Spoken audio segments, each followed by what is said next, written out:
L'économiste Patrick Artus a raison. La Chine est déjà en hard landing. La bonne question est donc de savoir si l'on peut envisager un redressement et à quel horizon.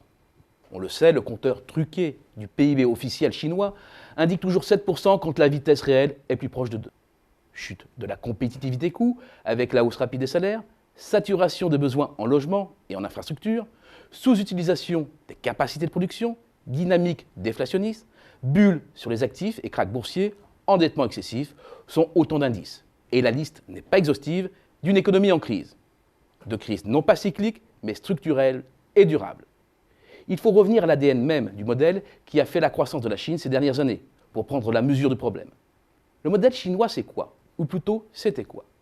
La force de son industrie, grâce à des entreprises ultra compétitives, spécialisées sur des biens de consommation standardisés d'entrée ou de milieu de gamme, là où le faible coût de sa main-d'œuvre lui donne un atout considérable, l'accumulation d'excédents extérieurs, bâtis sur une industrie low cost, des excédents d'autant plus importants que la demande domestique est atrophiée, faible salaire et sous-développement des institutions sociales obligent.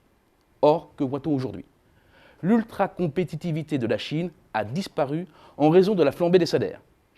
Près de 14% en moyenne par an depuis l'entrée de la Chine dans l'OMC en 2001, soit une multiplication par 5 en moins de 15 ans.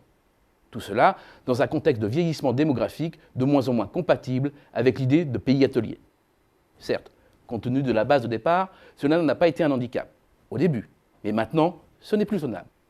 Pourtant, cette hausse est voulue. Elle permet aux autorités d'acheter la paix sociale et assure la pérennité du régime. Surtout, elle devait accompagner 1. La montée en gamme de la production, là où la compétition se porte davantage sur la qualité que sur les coûts. 2.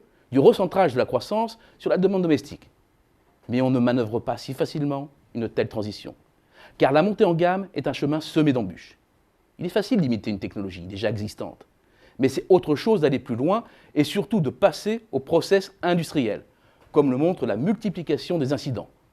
Selon China Labour Bulletin, une ONG de Hong Kong, 27 explosions de sites industriels ont été comptabilisées entre début janvier et fin août. Le niveau d'innovation progresse en Chine et l'effort en R&D s'intensifie, année après année. Mais il reste beaucoup plus faible qu'au Japon ou qu'en Corée.